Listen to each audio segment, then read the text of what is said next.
Hello students, मैं संतोष sir class 5 का पहला पार्ट व्याकरण हिंदी व्याकरण में लेकर आप लोगों के सम्मुख दीक्षांत एडुटेक के प्लेटफॉर्म से आया हूं। आप देख रहे हैं अभी दीक्षांत एडुटेक में हिंदी व्याकरण पाठ भाषा और व्याकरण। छात्रों, ये भाषा एवं व्याकरण ये पाठ किसी भी व्याकरण की किताब में सबसे पहला पाठ होता है, क्योंकि जब हम भाषा का ज्ञान रखेंगे तभी हम कहानी कविताएं पढ़ सकते हैं, उनके बारे में किसी से बातें करके बोल सकते हैं, सुन सकते हैं, लिख सकते हैं। इसलिए भाषा पहले जरूरी होता है। जब बच्चे छोटे हुआ करते हैं तो वो, आप भी जब छोटे होंगे तो पानी को बोलते हैं मम। मम चाहिए, मम। मम क्या है? पानी। अब ये बातें सब लोग नहीं समझ पाते, लेकिन जो जानते हैं कि ये मम, पानी को ही मम बोलता है तो उसको तुरंत देते हैं कि इसको प्यास लगी है। ये भाषा ही तो है, वो भाषा है। मम नहीं कहा जाता पानी को, लेकिन बच्चा कह रहा है तो उसको समझने वाले लोग समझते हैं ये भाषा है।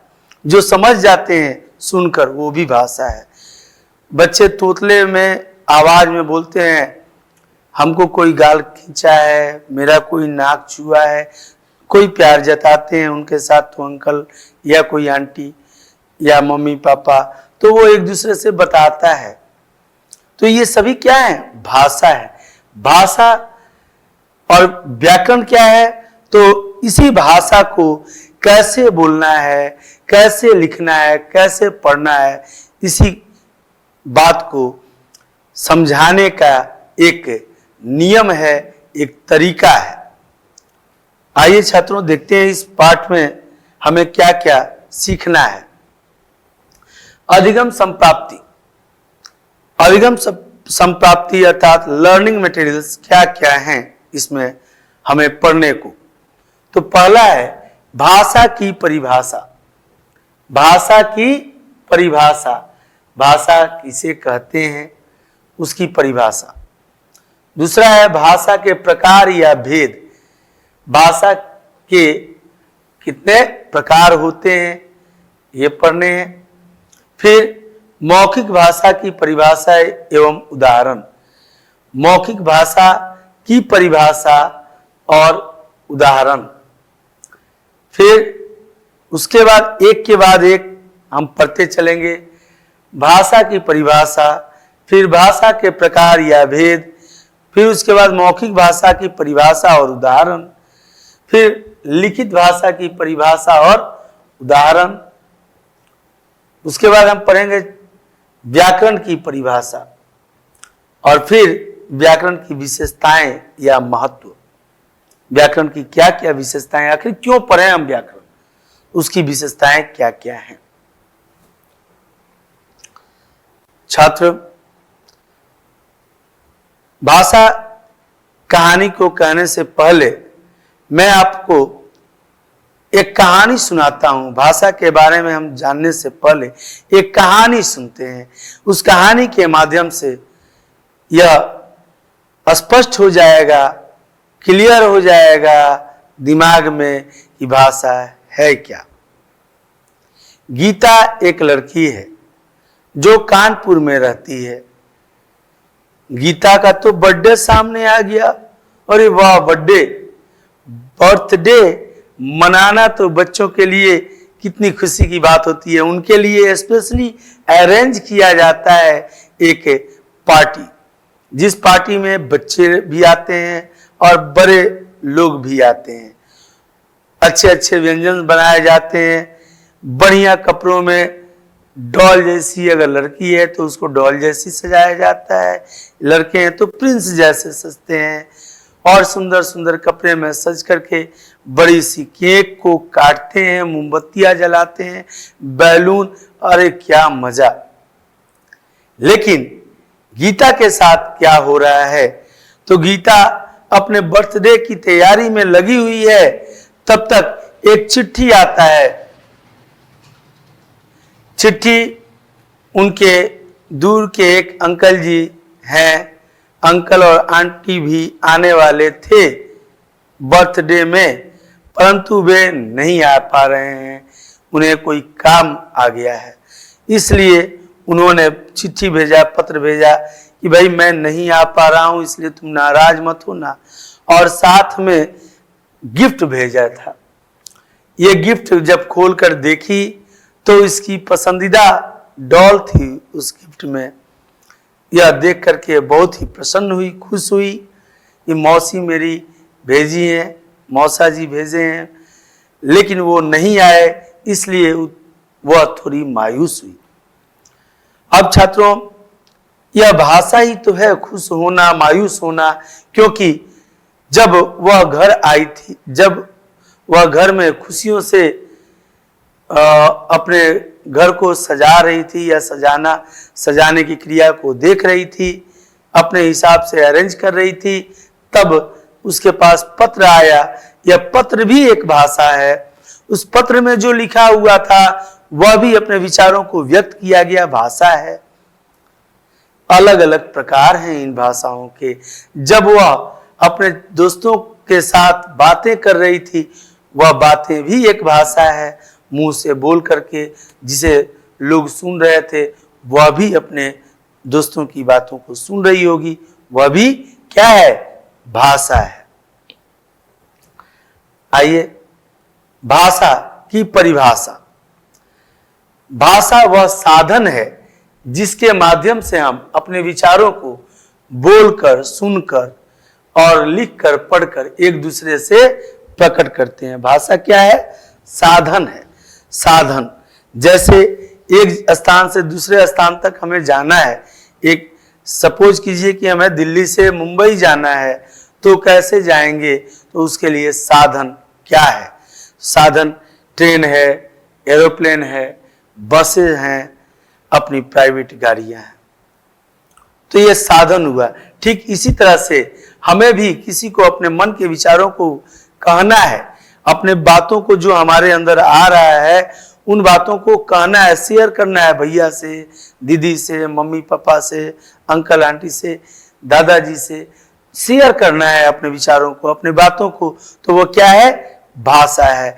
अब ये भाषा जब हम शेयर कर रहे हैं तो ये कैसे कैसे कर रहे हैं? तो बोलकर, सुनकर और लिखकर, पढ़कर। तो जब हम बोलकर, सुनकर, लिखकर, पढ़कर अपने विचारों को व्यक्त कर रहे हैं तो वह भाषा है। अब ये भाषा अलग अलग प्रकार के होते हैं। एक और मैंने परिभाषा लिखा है भाषा का, कि भाषा वह साधन है जिसके द्वारा किसी भाव अथवा विचार को बोलकर, सुनकर और लिखकर, पढ़कर जानते तथा समझते हैं। भाषा क्या है? साधन है। जिस तरह से एक स्थान से दूसरे स्थान तक जाने के लिए एक साधन की आवश्यकता पड़ती है। मम्मी पूरी बनाती हैं, लेकिन कढ़ाई में से पूरी अपने हाथों से निकाल लेती हैं? नहीं, हाथों से निकालने में हाथ जल जाएगा ना। तो वह कलछी रखती हैं और कलछी से निकाल लेती हैं। अलग अलग उपकरण होते हैं पूरी छान के निकालने के लिए, जिससे तेल फिर कढ़ाई में चला जाए और पूरी बाहर निकल जाए। तो ये पूरी को निकालने का वह जो कलछी है वो क्या हुआ? वह साधन बना। तो प्रत्येक चीज के लिए साधन है। एक दादाजी हैं, वो कुएं से पानी निकालते हैं और नहाते हैं। तो वो जो बाल्टी हुआ वो पानी को बाहर निकालने के लिए कुएं से क्या है? साधन है। ठीक उसी तरह से हम भी अपने विचारों को बोलने का जो कोशिश करते हैं किसी से, तो वह बोलते जो हैं या लिख के देते हैं या सुनते हैं या पढ़ते हैं, वह सभी क्या है? भाषा है। भाषा का साधन है। भाषा एक साधन है जिस साधन से हम विचारों को व्यक्त करते हैं। आइए छात्रों, भाषा के प्रकार। भाषा के प्रकार में हम देखते हैं कि भाषा मुख्य रूप से दो तरह की होती है। एक तीसरा प्रकार भी है भाषा का। कौन सा प्रकार है? इशारा। उंगली उठाए, इधर बुलाए तो ये बुलाने का इशारा हुआ, भाग जाओ भागने का इशारा हुआ, तो ये इशारा भी है। प्लस और भी हम लोग देखते हैं जब ट्रेन पास होती है तो एक रेड झंडी, लाल झंडी और एक हरी झंडी लेकर के खड़े रहते हैं एक अंकल। वो कभी हरी दिखाते हैं, लाल तो दिखाते नहीं है जल्दी, लाल खतरे का निशानी है, लेकिन हरी दिखाते हैं तो इसका मतलब कोई खतरा नहीं है, ट्रेन आगे बढ़ते जाए। वह क्या है? उन्होंने मुंह से तो कुछ बोला नहीं, गार्ड साहब तो ट्रेन में बैठे हुए हैं, ट्रेन रफ्तार में जा रही है, अगर वहां पर कुछ बोले भी कोई व्यक्ति तो ट्रेन के गार्ड को या इंजन में बैठे ड्राइवर को समझ में ना आए, इसलिए वहां सांकेतिक भाषा का प्रयोग किया गया और झंडी दिखा दी है, मतलब कोई खतरा नहीं, जाते जाओ। बस में भी आप देखते हैं सांकेतिक भाषा का प्रयोग किया जाता है, आइए आइए, ना ना नहीं होगा, तो यह सांकेतिक भाषा। लेकिन सांकेतिक भाषा का कोई मूल रूप नहीं है, अतः उसे भाषा नहीं माना जाता। और इस कारण से भाषा के कितने प्रकार हैं? दो प्रकार। पहला मौखिक भाषा और दूसरा लिखित भाषा। मौखिक भाषा किसे कहते हैं? तो जिस भाषा रूप को बोलकर या सुनकर प्रकट किया जाए उसे मौखिक भाषा कहते हैं। यानी कि बोलकर या सुनकर, छात्रों एकदम यहीं पर याद होने वाला है ये। हम लोग भाषा किस चीज को कह रहे हैं? तो बोलकर, सुनकर, लिखकर, पढ़कर। अब बोलकर सुनकर को एक तरफ कर देते हैं और लिखकर पढ़कर को दूसरे तरफ कर देते हैं, और जैसे ही हम करते हैं इसको अलग अलग, यह मौखिक और लिखित भाषा की परिभाषा बन जा रही है। जैसे जिस भाषा रूप को बोलकर या सुनकर प्रकट किया जाए उसे मौखिक भाषा कहते हैं, तथा जिस भाषा के रूप को लिखकर और पढ़कर प्रकट किया जाए उसे लिखित भाषा कहते हैं। जैसे रेडियो से गाना सुनना, तो सुनकर मौखिक भाषा होगा, और टीवी में फिल्म आ रही है हम देख रहे हैं, या कार्टून है डोरेमोन का तो हम देख रहे हैं, वो क्या है? देख रहे हैं, सुन रहे हैं, तो वह भी मौखिक भाषा है। जब किसी का पत्र आता है या हम किसी को पत्र लिखते हैं तो वह लिखित भाषा है। जिस प्रकार से गीता के पास पत्र आया था कहानी में, और पत्र उनके अंकल ने भेजा था, आंटी ने भेजा था, उस पत्र को वह पढ़ी तो वह कौन सी भाषा की प्रयोग की? लिखित भाषा की। अब जब वह बोल रही थी तो मौखिक था, जब लिखे हुए को पढ़ रही थी तो लिखित था।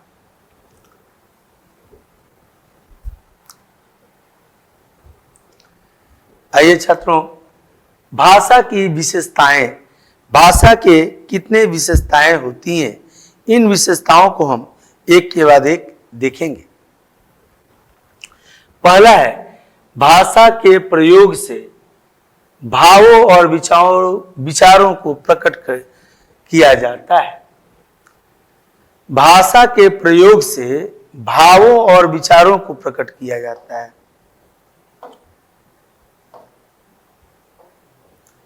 किस किस को? तो भावों को और विचारों को प्रकट किया जाता है। कैसे? तो हमारे मन में बहुत सारी बातें एक बार में उठती हैं, लेकिन हम सभी बातों को एक साथ नहीं बोल पाते हैं, हम एक एक करके बोलते हैं। तो जो पहले हमारे दिमाग में आता है, जो पहले ये सेट हो जाता है हमारे ये से कि अब इसे ही बोलना है और तब बोलते हैं, तो वह भाषा है। विचार तो कितने आए, लेकिन हमने बोला उसमें से एक, तो वह एक हमारी भाषा हुई। जो अंदर हमारे मन में चल रहा है वो विचार है, वो भाव है। जब हम बोल दिए या उसे लिख दिए तो वह भाषा बन जाती है।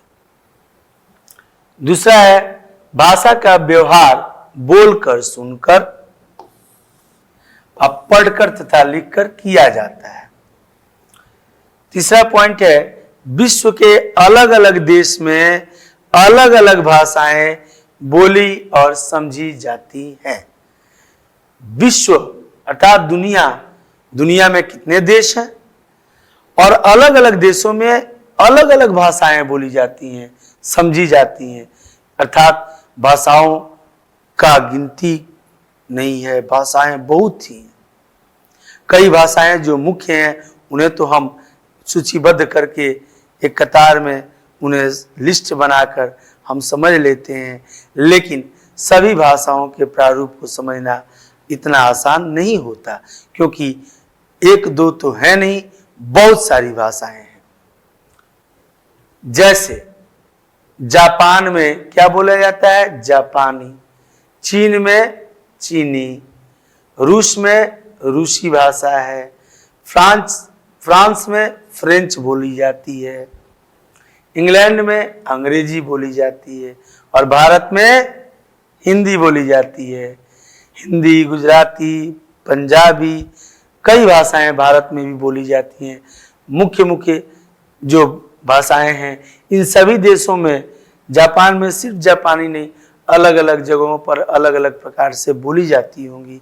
प्रत्येक देश में एक ही प्रकार की भाषा सर्वत्र नहीं दर्शित होती, थोड़ा तो अंतर होता है उसमें। रूरल एरिया और अर्बन एरिया, इन दोनों में विशेष कुछ भाषाओं में अंतर विशेष रूप से दर्शित होता है। भारत की 22 राजभाषाएं हैं। भारत की कितनी राजभाषाएं हैं? 22 राजभाषाएं हैं और इन राजभाषाओं में हिंदी भी हमारे देश की एक राजभाषा है। क्यों राजभाषा है हिंदी? क्योंकि हिंदी को राजभाषा कब माना गया? 14 सितंबर 1949। ये जो है 14 सितंबर 1949 के दिन, ये डेट याद रखने वाले हैं छात्रों, इस पर कई सवाल आते हैं। 14 सितंबर 1949 को भारत के संविधान में हिंदी को राजभाषा घोषित किया गया। भारत के संविधान में 14 सितंबर 1949 को हिंदी को राजभाषा घोषित किया गया। इसलिए 14 सितंबर को भारत में हिंदी दिवस मनाया जाता है। इसलिए क्या किया जाता है? 14 सितंबर को भारत में हिंदी दिवस मनाया जाता है। छात्रों, हिंदी दिवस भारत में कब मनाया जाता है? तो प्रत्येक वर्ष 14 सितंबर को। क्यों मनाया जाता है? क्योंकि 14 सितंबर 1949 के दिन हिंदी को संविधान में राजभाषा घोषित किया गया था। भारत में कई भाषाएं बोली तथा समझी जाती हैं। जैसे कर्नाटक में कन्नड़, असम में असमिया, पंजाब में पंजाबी, बंगाल में बंगला, गुजरात में गुजराती, केरल में मलयालम, तमिलनाडु में तमिल, आंध्र प्रदेश में तेलुगु, इस तरह से कश्मीर में काश्मीरी, इस तरह से अलग अलग प्रांतों में हमको देखने को मिलता है कि भारत के अलग अलग प्रांतों में अलग अलग भाषाएं बोली जाती है।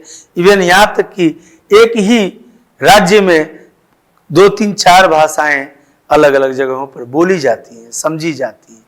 इसलिए ये सभी चीजें भाषा की विशेषता है, जिसके वजह से हम भाषा को पढ़ें, हिंदी को पढ़ें, हिंदी को समझें।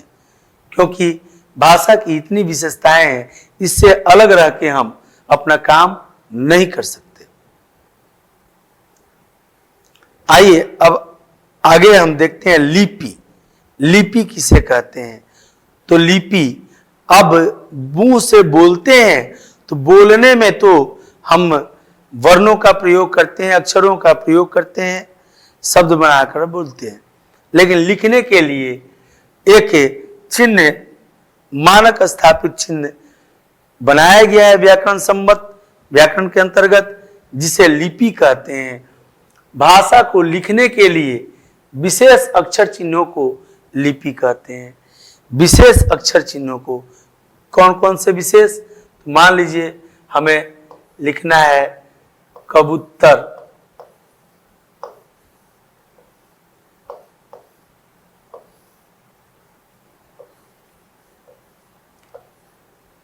कंगन,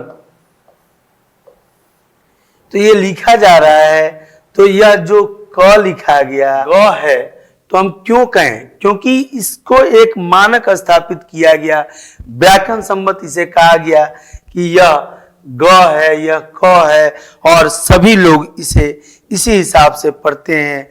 तब इसको लिखने का एक तरीका बनाया गया, और यह तरीका ही लिपि कहलाता है। यह तरीका अलग अलग भाषाओं के लिए अलग अलग हो सकता है, कुछ भाषाओं के लिए एक भी हो सकता है। जैसे यहां देखिए भाषा है और लिपि है। हिंदी भाषा को देवनागरी लिपि में पढ़ा जाता है, लिखा जाता है। इसी तरह से संस्कृत भाषा, गुजराती भाषा भी देवनागरी में लिखी जाती है। पंजाबी गुरुमुखी भाषा लिपि में लिखी जाती है। अंग्रेजी रोमन लिपि में लिखी जाती है। उर्दू फारसी लिपि में लिखी जाती है, और बांग्ला लिपि में लिखी जाती है। अर्थात ये जो लिखी जाती है लिपियों में, इनका एक मानक स्थापित है। इसमें जो लिखा जाएगा उस भाषा के जानकार उसको आराम से पहचान सकते हैं। चूंकि भाषाओं का निर्माण मनुष्यों के लिए होता है, पशु पक्षी के भी अपने अलग भाषाएं होती हैं, लेकिन इन भाषाओं का निर्माण जो लिपि कहा जाता है, लिपि का लिखने का जो तरीका है, ये सिर्फ मनुष्य ही प्रयोग करते हैं। क्यों? क्योंकि मनुष्य को छोड़कर कोई अन्य जीव जंतु विद्यालय नहीं जाते। अर्थात इन सभी भाषाओं को अलग अलग लिपियों के द्वारा लिखा, पढ़ा तथा समझा जाता है। और जब हम अपने विचारों को लिखते हैं तो लिखने के लिए जिन संकेत चिन्हों का प्रयोग किया जाता है, इन सभी अक्षरों को एक संकेत चिन्ह के माध्यम से जो हम लिख रहे हैं, यही लिपि है। इसे ही लिपि कहा जाता है। अब आते हैं व्याकरण। व्याकरण क्या है, क्यों है और कैसे है? व्याकरण वह शास्त्र है जिसके माध्यम से हम शुद्ध शुद्ध सुनना, बोलना, पढ़ना तथा लिखना सीखते हैं। व्याकरण क्या है? तो शुद्ध शुद्ध। अब हम भाषा को शुद्ध शुद्ध कैसे लिखें, कैसे बोलें, कैसे समझें, कैसे पढ़ें, इसे व्यवस्थित तरीके से बताने का काम, समझाने का काम कौन करता है? व्याकरण करता है। नेक्स्ट है, व्याकरण से भाषा में व्यवस्था स्थापित की जाती है। भाषा में व्याकरण के बदौलत ही व्यवस्था स्थापित की जाती है। कौन सी व्यवस्था? तो किस अक्षर को कहाँ रखना है, किसमें कौन सी मात्रा लगानी है, किस तरह से कौन सा शब्द लिखा जाएगा, यह तमाम चीजें एक नियमबद्ध तरीके से की जाती है, और वह नियम व्याकरण द्वारा भाषा में प्रयोग किया जाता है। भाषा के प्रयोग को अनुशासन में रखने के लिए व्याकरण का प्रयोग किया जाता है। भाषा के प्रयोग को अनुशासन में रखने के लिए, अनुशासन में अर्थात गलतियां न हो, त्रुटियां न रहे, इसलिए व्याकरण सम्मत हम भाषा की परिभाषा या किसी भी भाषा के उद्देश्य की पूर्ति को हम लिपिबद्ध तरीके से लिखकर करते हैं। भाषा के शुद्ध और अशुद्ध प्रयोग का ज्ञान व्याकरण द्वारा होता है। अर्थात भाषा में शुद्धता है या अशुद्धिकरण है, इसका ज्ञान हमें कहाँ से प्राप्त होता है? व्याकरण। व्याकरण हमें बताता है कि यह शुद्ध है या अशुद्ध है ना। जैसे कुछ छात्र हैं, वो बोलते हैं कि मैं हिंदी में बात करता हूं अपनी मम्मी के साथ, और मम्मी से बोलता है, मम्मी मम्मी खाना लाओ ना, जल्दी भूख लगी है, खाना ला दो, थलियावा दो। तो ये थलियावा, खानावा, ये जो शब्द है, ये शुद्ध है या अशुद्ध है? अशुद्ध है। यह व्याकरण सम्मत पूरी की पूरी अशुद्ध है। अगर हम बोलचाल की भाषा में प्रयोग कर रहे हैं तो ठीक है, क्योंकि सामने वाला समझ जाए और आप जो भी बोले हैं तो आपके विचार स्पष्ट हो जाते हैं उनके सामने। परंतु लिखने पर अगर हम खानवा, ऐनकवा, इस तरह शब्दों का प्रयोग अगर लिखने में भी करें तो वहां निसंदेह अशुद्धि होगी और व्याकरण सम्मत उसे गलत काट दिया जाता है। भाषा के शुद्ध और अशुद्ध प्रयोग का ज्ञान व्याकरण द्वारा होता है, यह शुद्ध है या अशुद्ध है। और पांचवा पॉइंट है, व्याकरण के 3 विभाग होते हैं। कौन कौन? तो पहला है वर्ण विभाग, दूसरा है शब्द विचार तथा तीसरा है वाक्य विचार। वर्ण विचार, वर्णों के बारे में जब हम पढ़ते हैं, वर्णों पर जब हम विचार करते हैं तो वर्ण विचार में पढ़ते हैं। शब्दों के बारे में जब नियमों को पढ़ते हैं कि कैसे हम 2 वर्णों को जोड़ के एक शब्द बना सकते हैं, तो वहां शब्द विचार पढ़ते हैं। तथा वाक्य विचार से हमें यह ज्ञात होता है कि हम वाक्यों का निर्माण कैसे करें, किस प्रकार से करें, ताकि हमारे वाक्य शुद्ध हो, सही हो। आशा करते हैं छात्रों आप लोगों को बेहतर ढंग से समझ में आया होगा और भाषा एवं व्याकरण लिपि पढ़ते पढ़ते ही आप याद कर लिए होंगे। संभावना यही है कि आपको बेहतर समझ में आई है। इससे पूछे गए प्रश्नों को आप आसानी से और अच्छे तरह से दे सकते हैं उत्तर में। अतः अब वक्त आ गया है विदा होने का। धन्यवाद। आपका दिन मंगलमय हो।